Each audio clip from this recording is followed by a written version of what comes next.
Hello everyone, this is Vansh here and you are watching LLB study. So आज की इस video में हम डिस्कस करने जा रहे हैं इक्विटी मैक्सिम के बारे में, जिसका नाम है equity will not suffer a wrong to be without a remedy. तो ये मैक्सिम स्टार्ट करने से पहले मैं आपको सजेस्ट करूँगा कि आप मेरी इक्विटी लॉ की इंट्रोडक्शन की वीडियो देखें एंड उसी के साथ जो जुरिडिक्शन ऑफ इक्विटी कोर्ट्स वाली जो वीडियो है वो भी ज़रूर देखें। इक्विटी लॉ की प्लेलिस्ट में मिल जाएगी आपको, क्योंकि अगर आप वो दोनों वीडियो देख लेंगे तो आपको ये मैक्सिम का जो पार्ट है, इक्विटी की मैक्सिम का पार्ट है, ये काफ़ी अच्छे से समझ आएगा। तो ये मैक्सिम स्टार्ट करने से पहले हम ये देखते हैं कि मैक्सिम ऑफ इक्विटी होता क्या है। देखिए, Maxim's of equity legal Maxim's है जो कि जनरल प्रिंसिपल्स को या फिर जनरल रूल्स को बताती हैं कि किस तरीके से, किस वे से जो इक्विटी जो है ऑपरेट होती थी। मतलब कि वो जनरल प्रिंसिपल्स या फिर वो रूल्स जो इक्विटी कोर्ट्स में एडजुडिकेशन करते टाइम, मतलब कि फैसला सुनाते टाइम जो जनरल प्रिंसिपल्स या फिर रूल्स यूज़ हुए, उन्हीं को आज हम मैक्सिम्स ऑफ इक्विटी बोलते हैं। देखिए, जो रूल्स हैं या फिर जो डॉक्ट्रिन्स हैं जो इक्विटी कोर्ट में एक्सरसाइज होते थे वो आर्बिट्रेरी नहीं थे, मतलब अपनी मन मर्जी के रूल्स नहीं थे। ये किस पर बेस्ड थे सारे के सारे रूल्स, ये कहाँ से डिराइव हुए थे? From the event of society. मतलब जो ये डॉक्ट्रिन्स डिराइव हुए थे, ये जो पीपल हैं उनके राइट्स एंड ऑब्लिगेशन को ध्यान में रखते हुए डिराइव हुए थे कि किस पर्सन की क्या राइट है किसी सोसाइटी में एंड क्या किसी पर्सन की ऑब्लिगेशन या फिर ड्यूटी बनती है। एंड सोसाइटी के इवेंट्स को ध्यान में रख कर ही ये डॉक्ट्रिन्स बनाए गए थे। एंड ये जो डेवलप हुए थे ये कोर्ट ऑफ इक्विटी में ही डेवलप हुए थे, जो कि इंग्लैंड में था। So there are 12 maxims of equity. And आज जो है हम जो सबसे फंडामेंटल, जो सबसे बेसिक मैक्सिम है इक्विटी की, उसको डिस्कस करने जा रहे हैं। तो आइए चलिए स्टार्ट करते हैं। स्टार्ट करने से पहले अगर आपको कोई क्वेरीज हैं, आप मुझसे कनेक्ट होना चाहते हैं सोशल मीडिया पर, तो आप मुझे इंस्टाग्राम पे फॉलो कर सकते हैं। मैं जो इंस्टाग्राम का जो लिंक है वो डिस्क्रिप्शन बॉक्स में दिया गया है।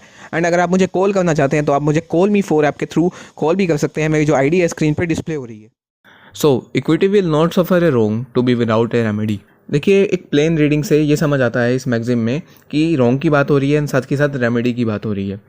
तो एक क्वेश्चन कि किसी पार्टी का रॉन्ग कब होता है, मतलब कब माना जाता है किसी के साथ रॉन्ग हुआ है? ऑब्वियस, जब उसका कोई राइट इन्फ्रिंज हुआ हो तभी हम मानेंगे कि उस पर्सन के साथ रॉन्ग हुआ है। तो ये जो मैगज़ीन है ये काफ़ी सिमिलर है एक लीगल मैगज़ीन से जिसका नाम है उबी जुस इबी रेमेडियम, जिसका मतलब है where there is a right there is a remedy.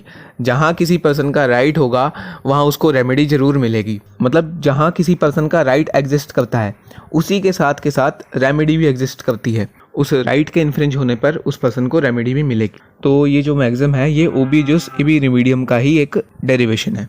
And इस मैगज़ीन में भी बिल्कुल सेम बात बोली गई है कि इक्विटी ये नहीं देख सकती या फिर ये नहीं झेल सकती कि किसी पर्सन का रॉन्ग हो रहा है एंड उसके पास वहाँ रेमेडी ही नहीं है। सिमिलर बात एशबी वर्सेस वाइट के केस में बोली गई है।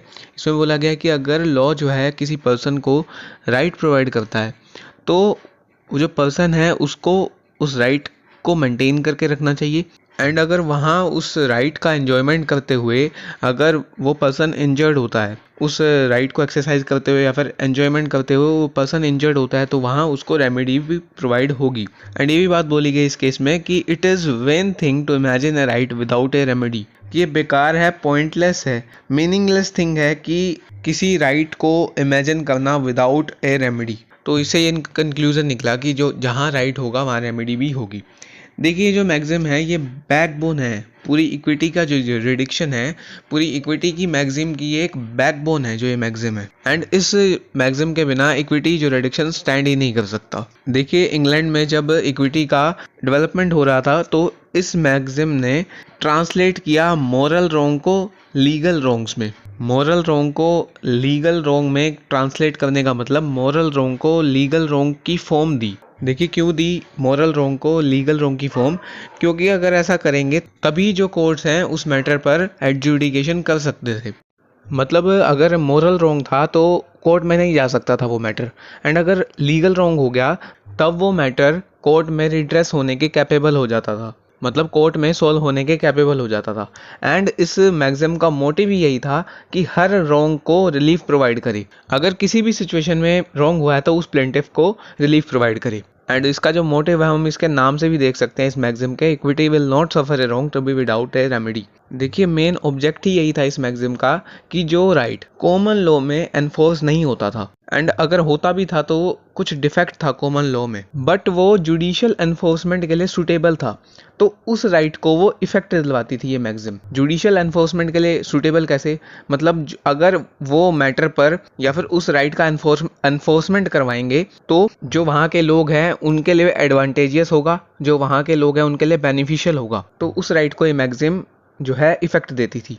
जैसे कि ट्रस्ट के केस में अगर ए ने कुछ प्रॉपर्टी का ट्रस्टी बनाया है टी को, एंड वहाँ उस प्रॉपर्टी का बेनिफिशियरी है बी, मतलब जिसको एट द एंड उस प्रॉपर्टी का बेनिफिट मिलना है वो है बी, तो यहाँ अगर टी को जो बोला गया है वो अगर वो फुलफिल नहीं करेगा उस ट्रस्ट में, तो वहाँ बी हेल्पलेस था। सपोज ये बोला है ए ने टी को कि जिस प्रॉपर्टी का मैं तुमको ट्रस्टी बना रहा हूँ उस प्रॉपर्टी से जो भी बेनिफिट निकलेगा वो बी की एजुकेशन के लिए यूज़ होगा, तो यहाँ अगर टी ऐसा नहीं करता था तो बी वहाँ हेल्पलेस था। वो कॉमन लॉ कोर्ट में नहीं जाके कह सकता था कि ये जो है मैं इस प्रॉपर्टी का बेनिफिशियरी हूँ एंड टी इस प्रॉपर्टी को मेरे लिए यूज़ नहीं कर रहा है, मेरे को बेनिफिट नहीं दे रहा है इस प्रॉपर्टी में से। एंड यहाँ इक्विटी कोर्ट्स ने या फिर जो कह लीजिए चांसलर ने ये सोचा कि ये बिल्कुल रॉन्ग थिंग है, एंड वहाँ जो है बेनिफिशियरी का राइट रिकॉग्नाइज किया कि जिस लिए वो प्रॉपर्टी ट्रांसफ़र की गई है ट्रस्टी को, वो उसी काम के लिए बेनिफिशियरी के लिए यूज़ करे उस प्रॉपर्टी का। देखिए जो ये मैगजिम है ये पूरे के पूरे इक्विटेबल ज्यूरिडिक्शन के लिए रिस्पॉन्सिबल है।